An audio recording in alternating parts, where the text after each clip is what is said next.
प्रिय दर्शकों, राधे राधे, जय श्री कृष्ण। मैं सुदर्शनाचार्य संदीप त्रिपाठी आपके अपने YouTube चैनल एस्ट्रो राधे गुरु में आप सबका हार्दिक स्वागत एवं अभिनंदन करता हूं।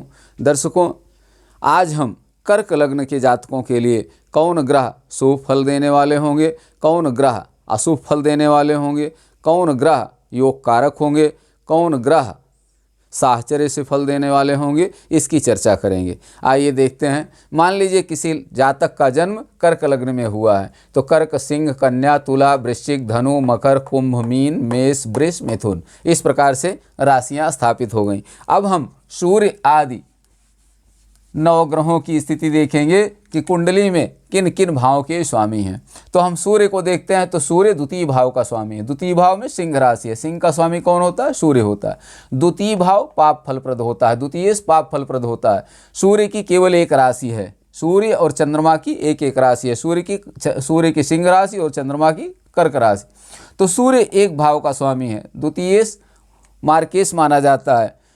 तो सूर्य यहाँ राजा होता है नवग्रहों का, लेकिन पाप भाव का स्वामी होने के कारण यहाँ पर पाप फल भी देगा, शुभ फल भी देगा। शुभ कब देगा? जब शुभ ग्रह के साथ में होगा या केंद्र त्रिकोण में होगा तो ये शुभ फलप्रद होगा। और पाप ग्रह के साथ में होगा, क्रूर ग्रह के साथ में होगा तो ये पाप फल देगा, खराब फल देगा। तो सूर्य क्या है यहाँ पर?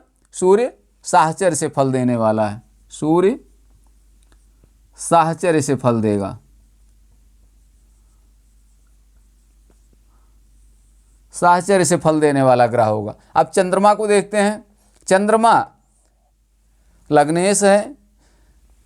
चंद्रमा भी एक राशि का स्वामी होता है। चंद्रमा लग्नेश होने के कारण यह शुभप्रद होगा। चंद्रमा क्या होगा? शुभप्रद।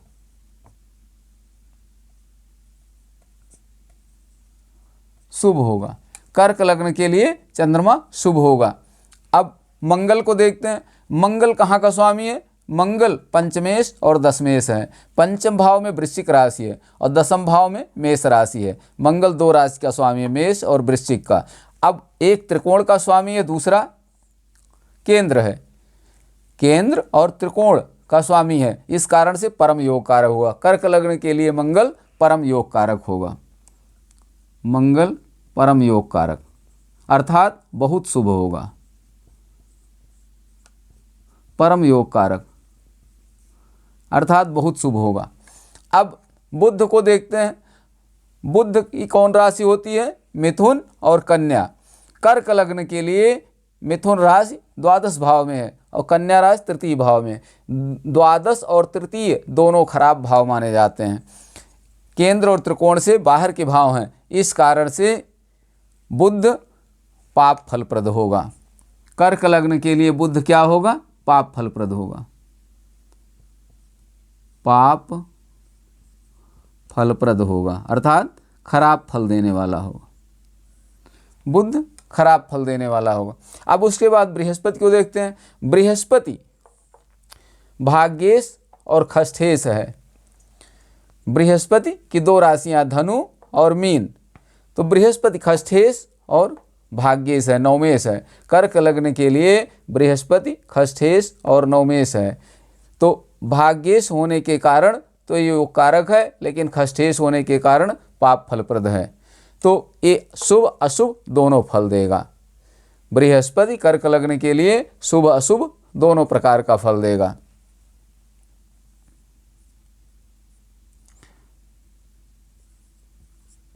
शुभ फल भी देगा और अशुभ फल भी देगा। शुभ कहाँ देगा? मीन राशि का 35% फल तो ये मीन राशि का देगा और 65% फल छठे भाव का देगा बृहस्पति। तो शुभ अशुभ दोनों फल देगा। अशुभ ग्रह के साथ में है तो अशुभ फल देगा, शुभ ग्रह के साथ में है तो शुभ फल देगा।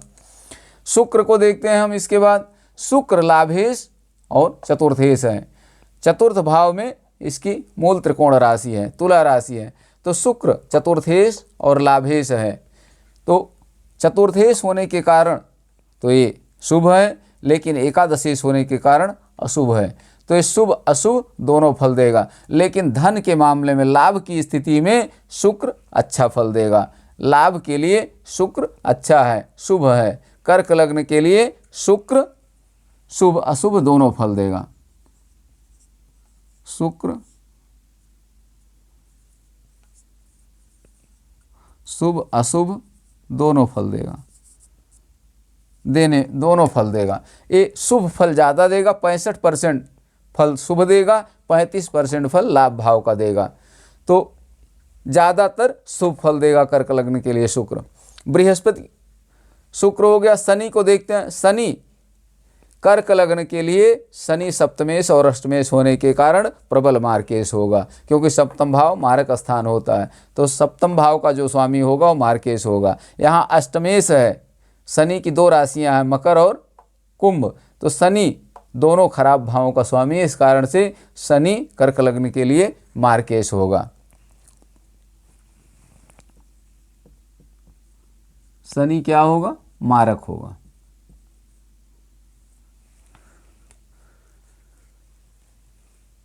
कर्क लग्न के लिए सूर्य साहचर्य से फल देगा। शुभ ग्रह के साथ में तो शुभ फल देगा, पाप ग्रह के साथ में तो पाप फल देगा। चंद्रमा लग्नेश होने के कारण शुभ फलदायी है, शुभ फल देने वाला है। मंगल पंचमेश और दशमेश होने के कारण, त्रिकोण और केंद्र का स्वामी होने के कारण परम योग कारक है, बहुत शुभ है। कर्क लग्न के लिए मंगल बहुत शुभ होगा। बुध तृतीयेश और द्वादशेश होने के कारण पाप फलप्रद होगा, खराब फल देने वाला होगा, क्योंकि दोनों भाव खराब हैं, दोनों भाव में इसकी राशियां हैं, इस कारण से ये खराब फल देगा। कहीं केंद्र त्रिकोण से बुध का संबंध नहीं है, इस कारण पाप फलप्रद होगा कर्क लग्न के लिए बुध। बृहस्पति खष्ठेश और भाग्येश है, भाग्येश होने के कारण शुभ फल देगा और खष्ठेश होने के कारण अशुभ फल देगा। तो शुभ अशुभ दोनों फल देगा। शुक्र लाभेश और चतुर्थेश है, चतुर्थेश होने के कारण केंद्र का स्वामी है। शुक्र की मूल त्रिकोण राशि तुला है और वृष राशि इसकी एकादश भाव में है। एकादश भाव लाभ भाव कहा जाता है, तो लाभ की दृष्टि से अच्छा होगा, इनके लिए शुक्र अच्छा होगा, लेकिन ये अशुभ फल भी देगा, क्योंकि एकादश भाव बहुत अच्छा नहीं माना जाता है। तो शुक्र शुभ अशुभ दोनों फल देगा। शनि कर्क लग्न के लिए शनि मार्केश है, सप्तमेश और अष्टमेश होने के कारण प्रबल मार्केश है शनि, इनकी कुंडली में शनि मारक होगा।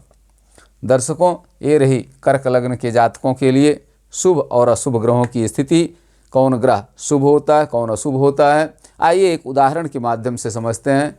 शुरू में मैंने एक उदाहरण लिया था रामदास नाम के जातक की। इनका जन्म कब हुआ था? 15 जनवरी 2023 को। कहाँ हुआ था? जौनपुर में। जौनपुर कितने बजे? 7 PM पर, 7 PM पर इनका जन्म हुआ था। 15 जनवरी 2023 को जौनपुर में 7 PM पर इनका जन्म हुआ था।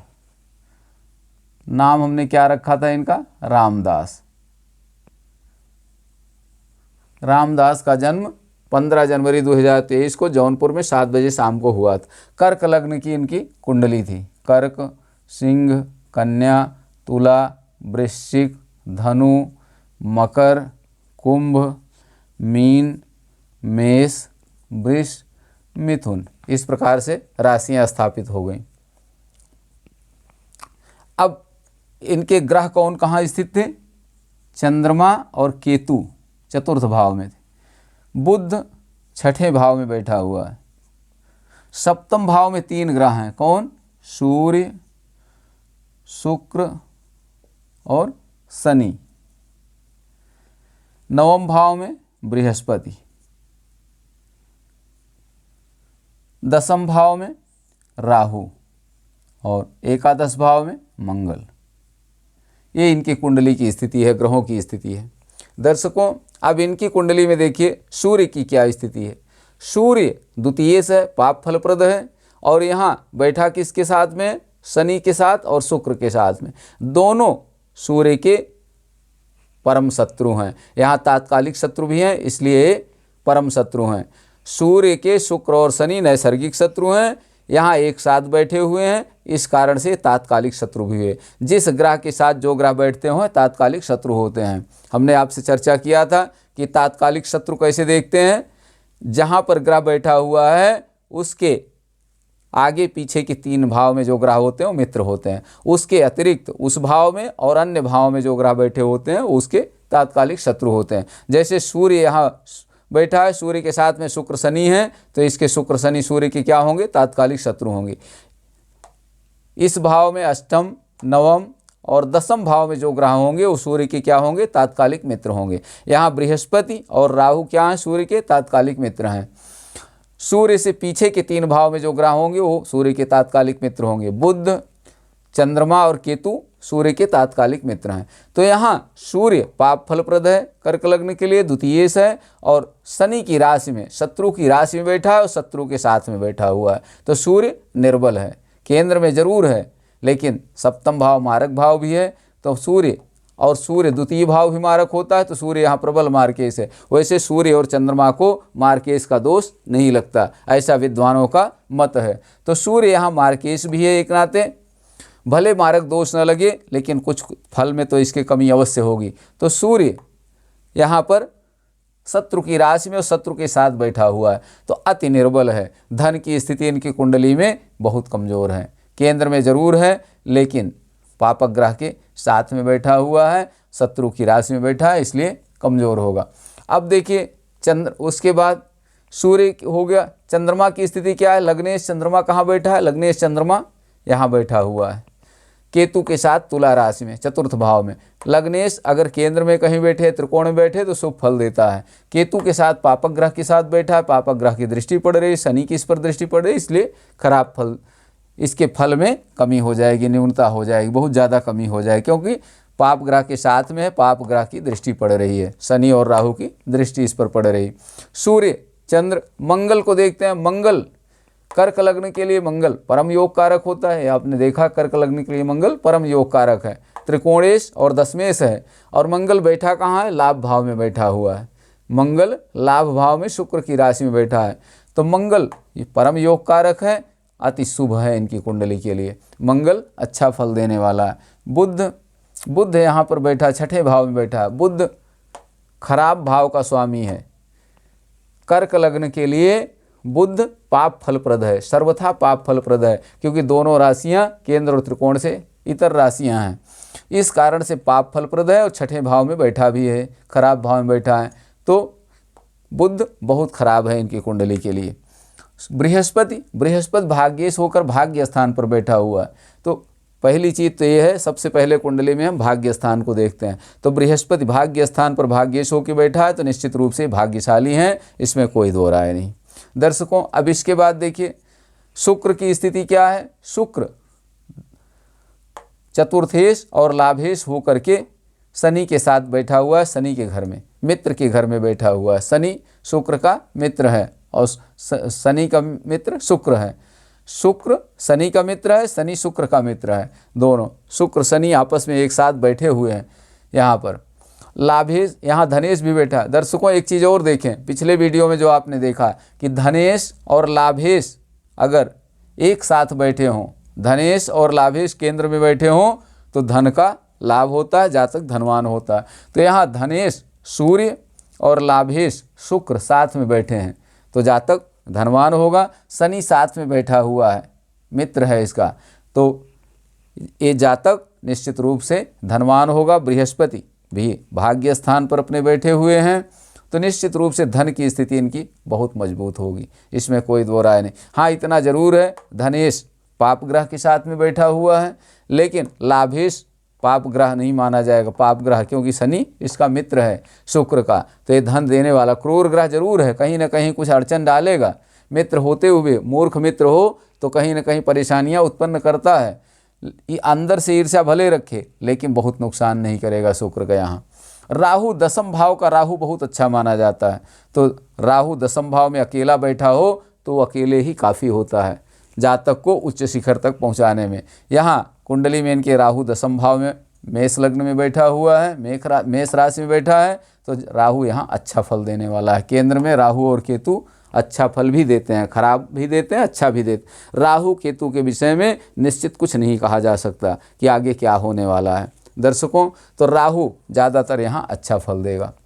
सूर्य, शुक्र, शनि, चंद्र, राहु, इस तरह इनके ग्रहों की स्थिति होगी।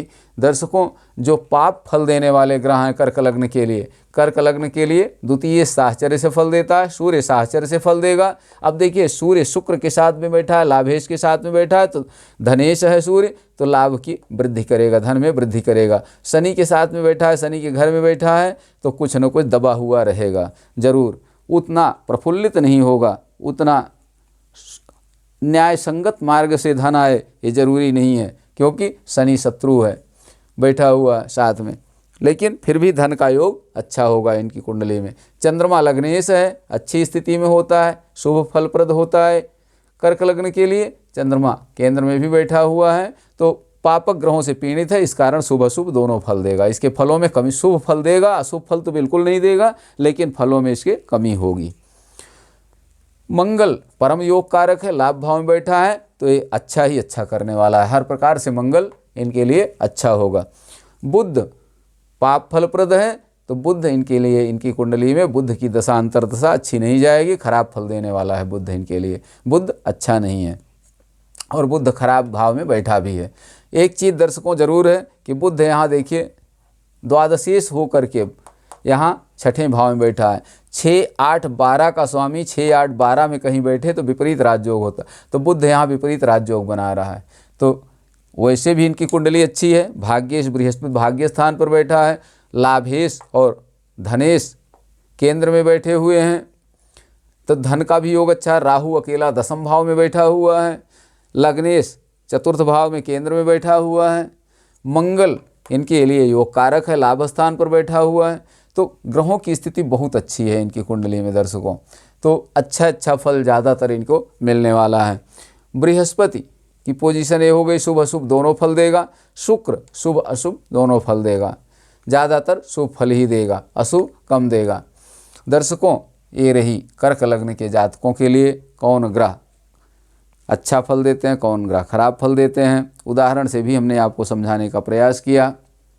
दर्शकों, अगले वीडियो में हम पुनः आपसे मिलेंगे, तब तक के लिए आप सब को राधे राधे, जय श्री कृष्ण। आप सब स्वस्थ रहें, मस्त रहें, हंसते मुस्कुराते रहें। जय हिंद, जय भारत।